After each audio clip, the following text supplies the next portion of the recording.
জমি ফিরে পেল কলকাতা বিশ্ববিদ্যালয়। নয়াবাদে প্রায় 11 বিঘা জমি ফেরত। কলকাতা পুরসভার 109 নম্বর ওয়ার্ডে জমি পায় সিইউ। 2007 সালে সরকার জমি দেয় বিশ্ববিদ্যালয়কে। বহুদিন আগে জমির দখল নেন এক ডেভেলপার। চাষিদের সম্মতিতে জমি বিক্রিও করা হয়।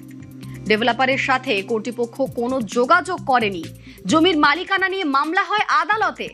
জমি শিক্ষার কাজে লাগালে আপত্তি নেই, স্থানীয়দের এমনটাই বক্তব্য। 15 পরিবারকে পুনর্বাসনের দাবি। জমি ফিরে পেল কলকাতা বিশ্ববিদ্যালয়। নয়াবাদে প্রায় 11 বিঘা জমি ফেরত।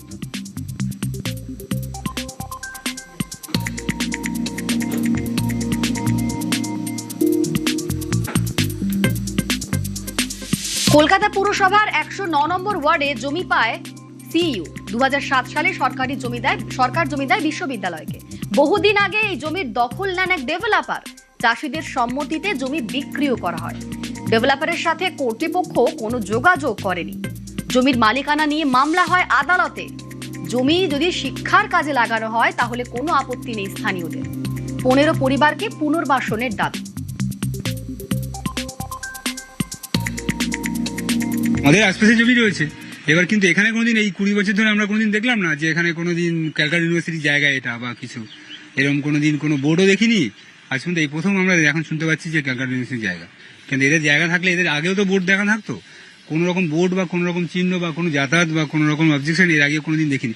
আজকে এই যে এই বাড়িগুলো যেগুলো হয়েছে এখানে প্রায় 15-20 বছর ধরে এই বাড়িগুলো হয়েছে, অনেক বড় বড় বাড়ি তৈরি হয়ে গেছে। সেই সময় কোনোদিন অবজেকশন আসেনি এবং সেটা এলাকার সবাই জানতো। আমাদের বিএলআরও আছে, আমাদের যাদের কাছ থেকে আমাদের এগুলো কেনা রয়েছে, যে সমস্ত যারা যারা বিক্রি করেছেন তাদের কাছ থেকে আমরা দেখবো তাদের কাছে কি কি কাগজ আছে। যেখানে গেলে ঠিক হয় সেটা আমাদের ঠিক করবে সবাই।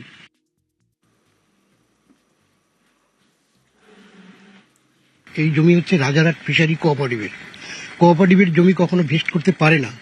অনৈতিকভাবে ভেস্ট করে তারা ক্যালকাটা ইউনিভার্সিটিকে জমিটাকে বলছে আমরা দান করেছি। কি শর্তের উপরে দান করেছে তার কোনো ডকুমেন্টস নেই। 33 বছরে যদি কেউ লিজ নিয়ে থাকে, আজকের 20 বছর হয়ে গেছে, 20 বছরে এদের সঙ্গে কোনো যোগাযোগ নেই জমির। এখন 20 বছর পরে সিপিএম আবার উস্কানি দিয়ে এই জমিগুলোকে এভাবে প্ল্যানিং করিয়ে তাদেরকে দিয়ে ঘেরানোর চেষ্টা করতে। আমরা যারা এখানে বসে আছি, আমাদের বিধায়িকার সাথে কথা বলুন, কথা বলে আমাদের একটা সুব্যবস্থা করে, নির্দিষ্ট ব্যবস্থা করে তারপরে আপনারা ক্যালকাটা ইউনিভার্সিটি করবেন, আমরা ওয়েলকাম। যারা স্থায়ী বাসিন্দা তাদেরকে একটা সঠিক জায়গা করে দিয়ে তারপরে করুন। ওই 60 সালের দিকে জমিটা বিক্রি করে রাজারহাট ফিশারি প্রাইভেট লিমিটেড। এনার মেইন যে সভাপতি তিনি হলেন গোপাল খা।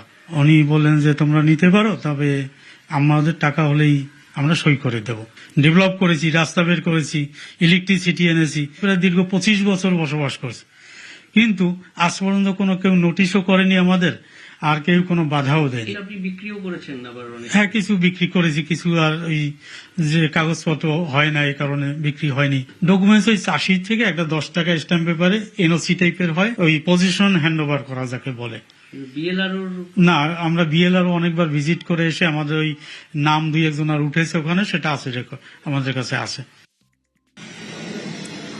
প্রায় 19 বছর আগের কথা। কলকাতা বিশ্ববিদ্যালয়কে জমি দিয়েছিল রাজ্য সরকার, আর ঠিক সেই বোর্ড আমরা দেখতে পাচ্ছি 2007 সালের 21 আগস্ট। নয়াবাদ মৌজার দাগ নম্বর 80, 81, 82, আর সেখানেই তার পরবর্তীতে এভাবেই ঘর বাড়ি উঠে গেছে। অর্থাৎ এখানে বাস করতে শুরু করেছেন যারা। এই বাড়িটি যেমন এক এক্স সার্ভিসম্যানের, তিনি দাবি করছেন যে তার ভোটার কার্ডও এই ঠিকানার, তাদের কাগজপত্র রয়েছে, তারা জমি কিনেছেন। কিন্তু এটা তো একটা ফিশারম্যান যে মৎস্যজীবী সমবায় সমিতি তাদের ছিল, এবং সেই যে সমবায় সমিতির জমি, সেই জমি কিভাবে কলকাতা বিশ্ববিদ্যালয়ের কাছে গেল সেটাই তাদের প্রশ্ন। তারা জমি কিনেছেন বলে দাবি, এবং শিক্ষা সংক্রান্ত উন্নয়নের কাজে তাদের বাধা নেই, তারা সঙ্গে আছেন, কিন্তু পুনর্বাসন দাবি করেছেন এখানের যারা প্রায় 15টি পরিবার। এখন এই পুনর্বাসন হটিয়ে পালাবদলের সরকারে কলকাতা বিশ্ববিদ্যালয়ে তার জমি বোর্ড তো লাগানো হয়েছে, কিন্তু এই জমিতে কাজ শুরু হবে কি উন্নয়নের, সেটাই প্রশ্ন। ক্যামেরায় সঞ্জয় মণ্ডলের সঙ্গে বিশ্বজিৎ, নিউজ 18 বাংলা।